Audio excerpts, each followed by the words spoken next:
ختم نبوت ہمارے عقیدے کا سب سے اہم رکن ہے، جو کہ ہمارے عقیدے میں ہے کہ ہم اللہ تعالیٰ کے تمام انبیاء پر ایمان رکھتے ہیں، اور ہمارے آخری نبی رسول اللہ صلی اللہ علیہ وسلم اور ہماری آخری کتاب قرآن مجید ہے کہ نبوت آدم علیہ السلام سے شروع ہوئی اور رسول اللہ صلی اللہ علیہ وسلم پر ختم ہوئی،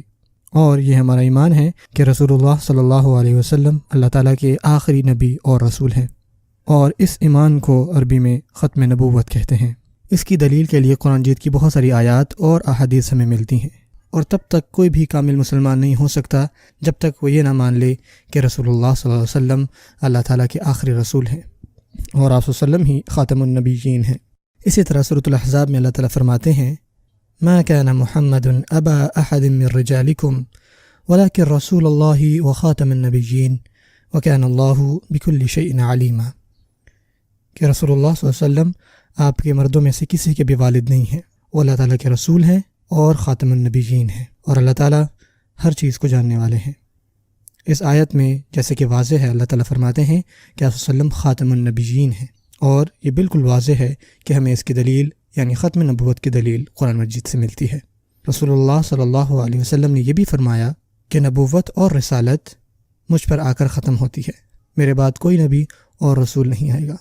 اور آپ صلی اللہ علیہ وسلم نے اس کے ساتھ ساتھ اس چیز کی بھی نشاندہی کی کہ آپ صلی اللہ علیہ وسلم کے جانے کے بعد کتنے جھوٹے اور کذاب آئیں گے جو نبی ہونے کا دعویٰ کریں گے۔ رسول اللہ صلی اللہ علیہ وسلم نے یہ بھی فرمایا کہ بنی اسرائیل کی ہدایت کے لیے ہمیشہ اللہ تعالیٰ نے انبیاء اور رسول کو بھیجا، جیسے ہی کوئی نبی فوت ہوتے تو اللہ تعالیٰ کوئی اور نبی ان کی طرف بھیج دیتے، اور میرے بعد اللہ تعالیٰ اور کوئی نبی نہیں بھیجیں گے۔ اور ایک اور مثال سے رسول اللہ صلی اللہ علیہ وسلم نے یہ بات سمجھائی کہ میرے اور پچھلے انبیاء کے درمیان موازنہ ایسے ہے کہ کسی آدمی نے بہت ہی شاندار گھر بنایا، لیکن وہاں پہ صرف ایک اینٹ کی جگہ باقی رہتی ہے۔ جب لوگ اس گھر کو دیکھتے ہیں تو یہ کہتے ہیں کہ یہ گھر بہت ہی زیادہ خوبصورت ہے، لیکن یہ بھی کہتے ہیں کہ جب یہ اینٹ اپنی جگہ پر جائے گی تو یہ گھر مکمل ہو جائے گا۔ تو آپ صلی اللہ علیہ وسلم فرمایا کہ وہ اینٹ میں ہوں، اور میری مسجد وہ آخری مسجد ہے جو کسی نبی نے تعمیر کی، اور نبوت اور رسالت میرے بعد ختم ہو جاتی ہے، اور میرے بعد کسی بھی رسول اور نبی کی اللہ تعالیٰ بعثت نہیں فرمائیں گے۔ رسول اللہ صلی اللہ علیہ وسلم نے خود اس بات کی نشاندہی کی کہ وہ خاتم النبیین ہیں، وہ آخری سیل ہیں پروفٹ ہوڈ کی، جن کے بعد اور کوئی نبی نہیں آئے گا۔ اور یہ تمام دلائل جو کہ ہمیں احادیث اور قرآن مجید سے ملتے ہیں، نہ صرف اس بات کی تثبیت کرتے ہیں کہ رسول اللہ صلی اللہ علیہ وسلم کے بعد نہ کوئی نبی آئے گا، بلکہ اس کی بھی نشاندہی کرتے ہیں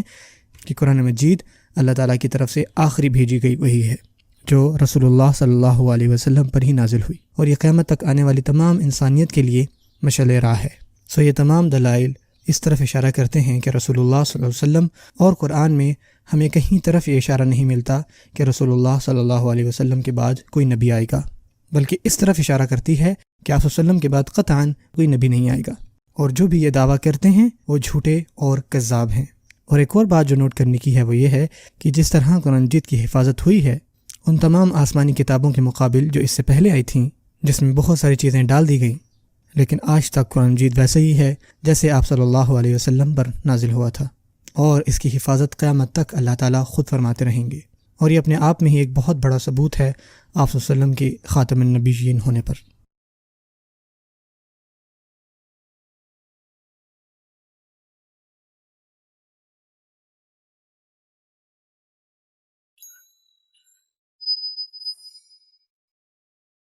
قرآن مجید میں جو کہ اللہ تعالیٰ کی طرف سے نازل کردہ کلام ہے، ہماری رہنمائی وہاں سے ہے، اور بہت ساری احادیث ہمیں کیا بتاتی ہیں؟ البتہ کہ پوری دنیا کے مسلمان اس بات کو مانتے ہیں کہ رسول اللہ صلی اللہ علیہ وسلم کے بعد اس دنیا میں کوئی اور نبی نہیں آئے گا۔ اس بنیادی عقیدے کے مطابق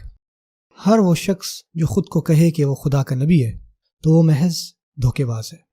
اس کا یہی کلیم اسلام کے خلاف ہے۔ تمام علماء کا یہ عقیدہ رہا کہ اس طرح کے لوگ جو یہ کلیم کرتے رہے ان کا آخرت میں انجام بہت برا ہے، اور انہوں نے دنیا کو آخرت پر ترجیح دی، اور بدقسمتی سے وہ لوگ جو ایسے لوگوں کو فالو کرتے رہے ان لوگوں کا بھی انجام بہت برا ہوگا قیامت کے دن، سوائے یہ کہ وہ جاگیں اور اللہ کی طرف واپس لوٹیں،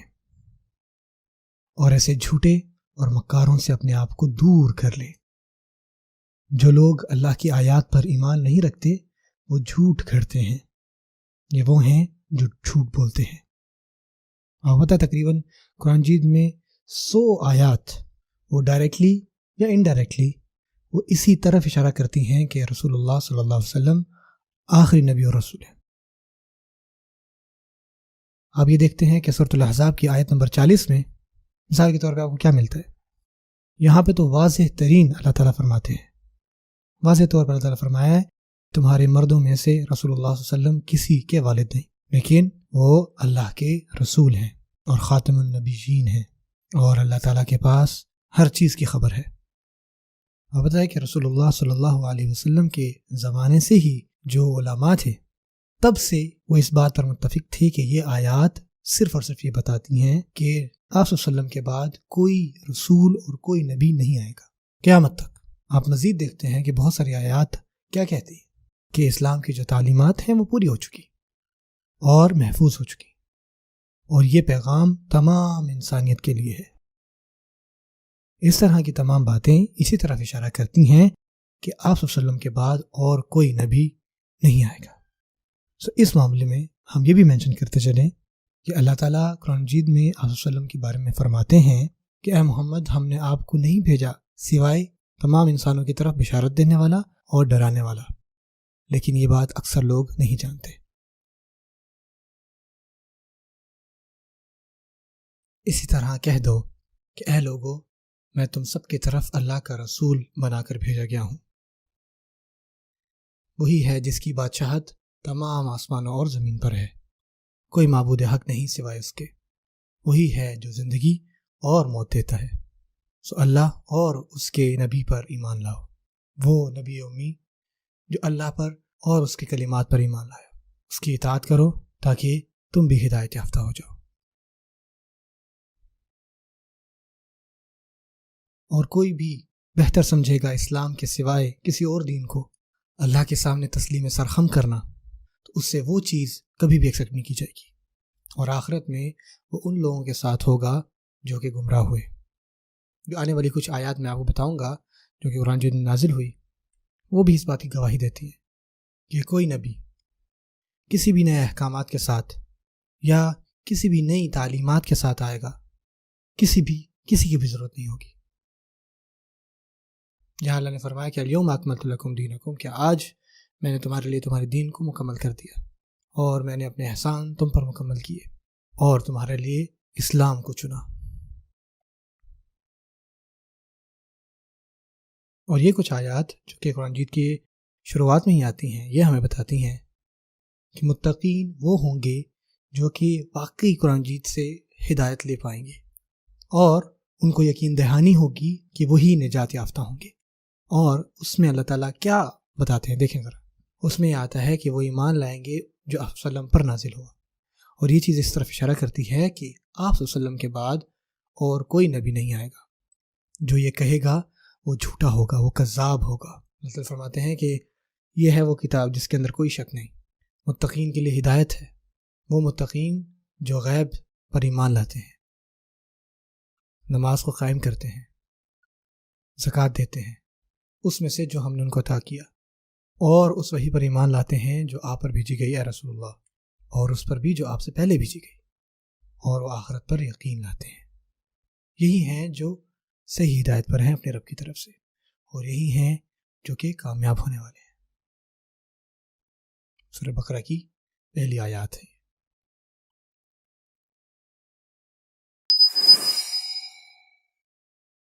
آپ کو قرآن مجید میں بہت ساری آیات ایسی ملیں گی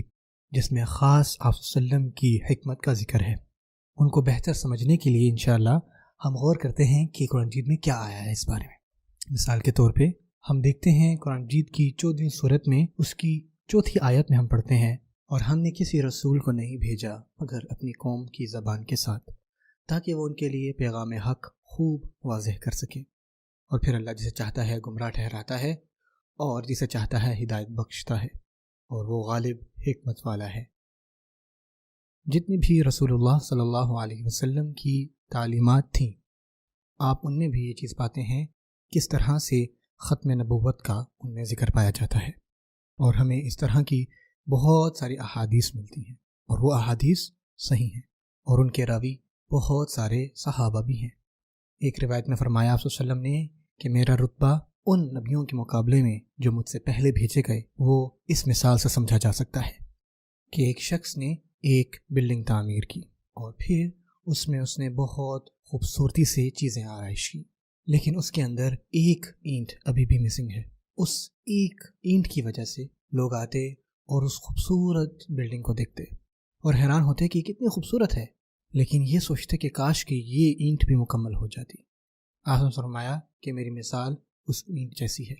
اور میرے بعد کوئی اور نبی نہیں آئے گا۔ اللہ تعالیٰ نے مجھ پر 6 انعامات کیے اور یہ چیزیں مجھ سے پہلے کسی کو نہیں دی گئیں۔ اللہ تعالیٰ کے انعامات میں سے ایک انعامات یہ ہے کہ مجھے پرفیکٹ سپیچ عطا کی، مجھے فتح نصیب ہوئی، میرے لیے جو مال غنیمت تھا وہ حلال ہوا، میرے لیے پوری دنیا جائے عبادت ہے اور چلتا ہوا پانی بھی پاک ٹھہرایا گیا۔ دوسرے لفظوں میں میرے دین میں اللہ تعالیٰ کی عبادت ہر جگہ کی جا سکتی ہے۔ ساری زمین جو ہے وہ اللہ ہی کی ہے، اللہ کی زمین پاک ہے، اور اگر پانی نہ ہو تو میرے لوگوں کے لیے جائز ہے کہ وہ اس مٹی سے اپنا تیمم کر لیں اور اپنے آپ کو مٹی سے پاک کریں، اس حالت میں بھی جب ان کے لیے پانی یا نہانا جان لیوا ہو۔ مجھے اللہ تعالیٰ نے بھیجا کہ میں اس کا پیغام پوری دنیا میں پھیلا دوں، اور میرے بعد کوئی اور نبی اور رسول نہیں آئے گا، مجھ پر نبوت ختم ہوتی ہے۔ میں ہوں محمد، میں ہوں احمد، میں وہ ہوں جس کے ذریعے سے بت پرستی ختم ہوگی،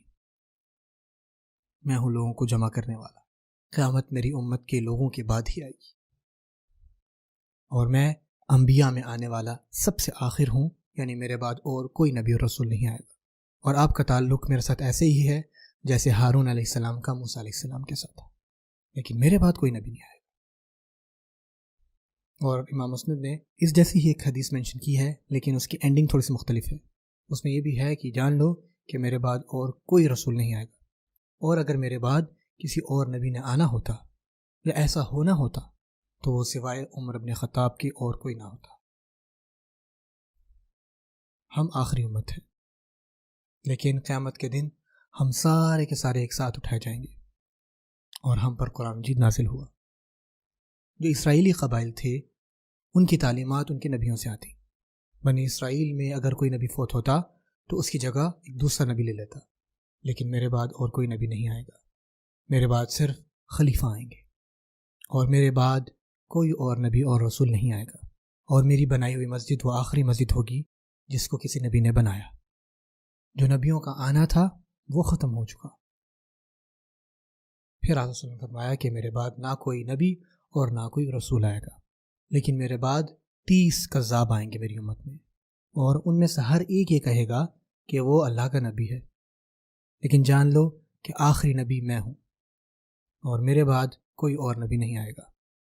اللہ میرے بعد کسی اور نبی کو نہیں بھیجے گا سوائے مبشرات کے، یعنی کہ گڈ ویژن والے یا پائس ویژن والے۔ میرے بعد کوئی نبی نہیں آئے گا، اور نہ ہی کسی اور نبی کی رسول کی کوئی بھی فالوئنگ ہوگی، اور تم لوگ آخری امت ہو، اور میں بھی تمہیں دجال کے بارے میں آگاہ کرتا ہوں۔ میں ہوں محمد، میں اللہ کا امی نبی ہوں۔ پھر فرمایا کہ میں ہوں محمد، میں اللہ کا امی نبی ہوں، اور پھر فرمایا کہ میں محمد ہوں اور میں نبی امی ہوں اللہ کا، اور یہ بھی فرمایا کہ میرے بعد کوئی اور نبی نہیں آئے گا۔ یہ تمام چیزیں صرف خلاصہ ہیں ان احادیث کا جن میں آپ صلی اللہ علیہ وسلم کا خاتم النبیین ہونا واضح ہے۔ اب سوچیں کہ کیا ایک مومن کا اب بھی کوئی یہ خیال ہونا چاہیے؟ اللہ تعالیٰ یہ بھی فرماتے ہیں کہ مومن مرد اور مومن عورت کے لیے یہ بالکل جائز نہیں کہ جب کوئی معاملہ اللہ اور اس کے نبی سے ثابت ہو جائے تو اس کے بعد وہ اپنی کوئی رائے رکھتے ہوں، اور جو کوئی اللہ اور اس کے رسول کی نافرمانی کرے گا تو اس میں کوئی شک نہیں کہ وہ گمراہ راہ پر چل پڑا۔ سورہ نمبر 33 اور اس کی آیت نمبر